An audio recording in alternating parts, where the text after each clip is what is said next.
행복과 기쁨이 가득한 왕국에서 왕과 왕비가 살았습니다. 그들은 단 하나의 꿈을 꾸었습니다. 이미 모든 희망을 잃었을 때 딸이 태어났습니다. 그녀는 매우 달콤하고 아름다웠습니다. 이 경우 큰 축하 행사가 열렸고 많은 손님이 궁전에 초대되었으며 그 중에는 훌륭한 마법사가 있었습니다. 그들은 가장 따뜻하고 따뜻한 환영을 받았습니다. 그러나 왕과 여왕은 큰 실수를 저질렀습니다. 그들은 다른 마법사를 초대하는 것을 잊었습니다. 그녀는 수년 동안 그녀의 탑을 떠나지 않았고 모두가 그녀가 오래전에 죽었다고 생각했습니다. 공주에게 선물을 줄 때가 되자 요정들은 그녀에게 아름다움, 친절한 마음, 지성, 아름다운 목소리, 다양한 악기를 춤추고 연주하는 능력으로 아낌없이 보답했습니다. 마지막 마법사에게 차례가 왔을 때 사악한 요정이 갑자기 홀에 들어갔고 휴가에 초대하는 것을 잊었습니다. 칼은 즉시 그녀를 위해 가져왔지만 그녀는 그녀가 받아야 할 만큼 정중하게 받아들여지지 않았다고 느꼈습니다. 그녀에게서 장과 접시를 떼어내고 그녀는 주문을 중얼거렸다. 마법사는 16번째 생일에 공주가 스핀들로 손을 찔러 죽기를 바랐습니다. 여왕은 사악한 마법사의 소원에 몹시 울었고 왕은 마녀를 붙잡으라고 명령했습니다. 그러나 그녀는 불길한 웃음과 함께 이미 사라졌다. 다행히 마지막 요정은 아직 공주에게 소원을 말할 시간이 없었습니다. 그녀는 주문을 되돌릴 수 없었지만 그 소녀는 죽지 않고 사랑의 입맞춤에 깨어날 때까지 깊이 잠들 것이라고 약속했습니다. 왕은 즉시 왕국의 모든 방출을 파괴하라고 명령했습니다. 그리고 공주의 16번째 생일인 사악한 요정이 말한 날이 왔습니다.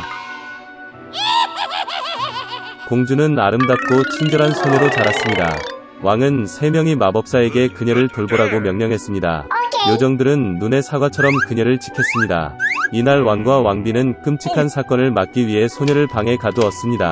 그러나 공주는 가두기를 원하지 않았습니다. 갑자기 그녀의 방 벽에 소녀가 본 적이 없는 문이 나타났다. 그녀는 문 밖에서 이상한 소리를 들었다. 호기심에 타서 그녀를 기다리고 있는 것을 알지 못하는 소녀는 그녀에게 들어갔다.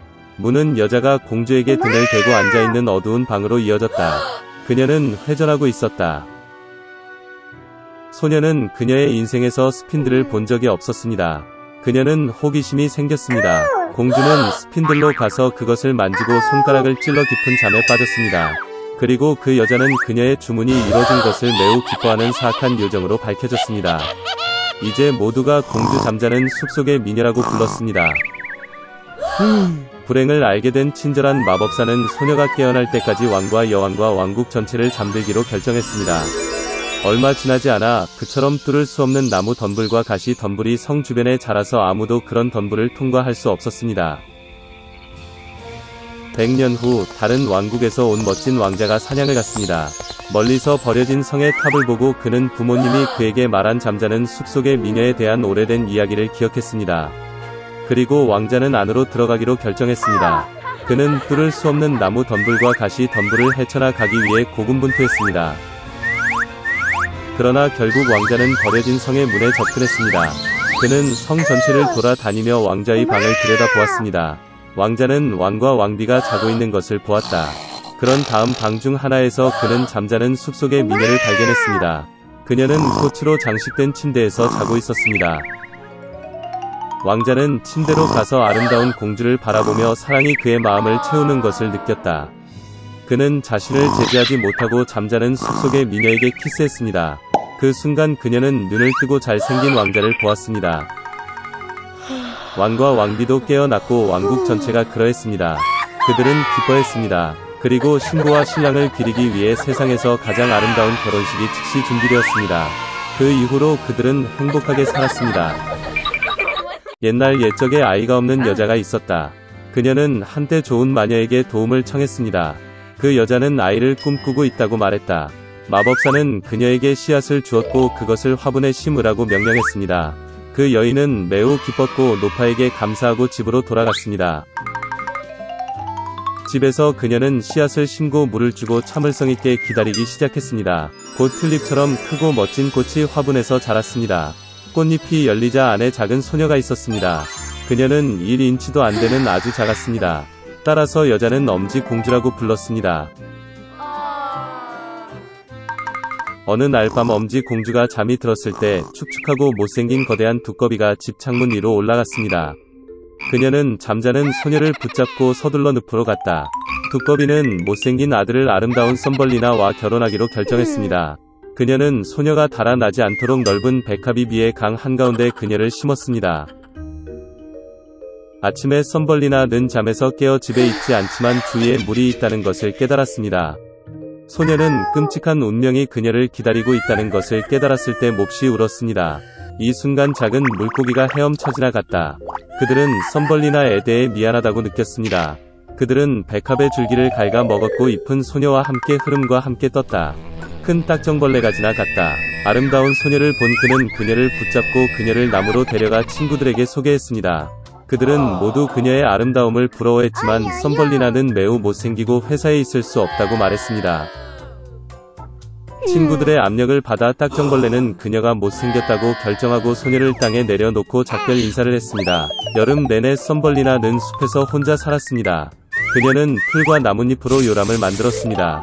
그녀는 꽃가루와 이슬을 먹고 맑은 날씨에 햇볕을 쬐고 큰 우엉이 발에 비를 피해 숨었습니다. 그러나 곧 찬 비와 바람이 몰아쳤다. 썸벌리나는 겨울 복장이 없었고 얼기 시작했습니다. 소녀는 배고픔과 추위에 시달렸습니다. 그리고 어느 날 그녀는 들쥐의 보호를 받았습니다.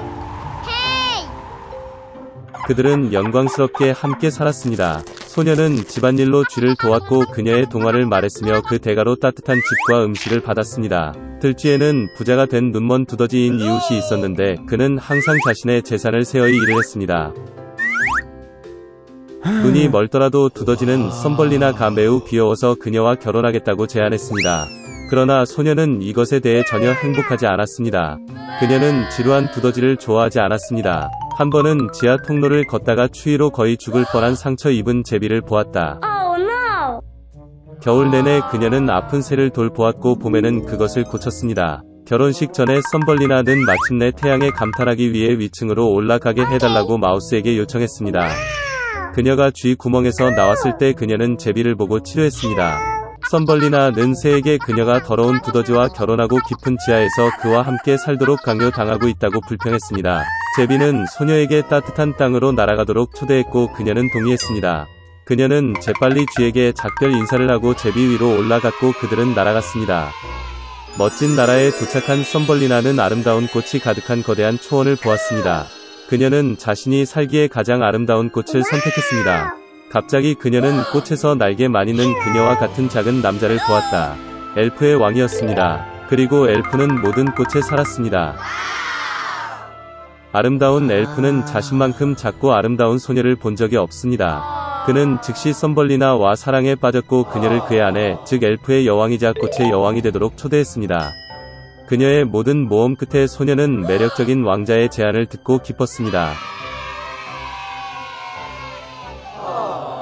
그녀는 행복하게 동의했습니다. 엘프는 엄지 공주를 손으로 잡았고 동시에 두 개의 날개가 그녀 뒤에 나타났습니다. 이제 그녀는 엘프의 여왕이 되었습니다. 그 이후로 그들은 행복하게 살았습니다.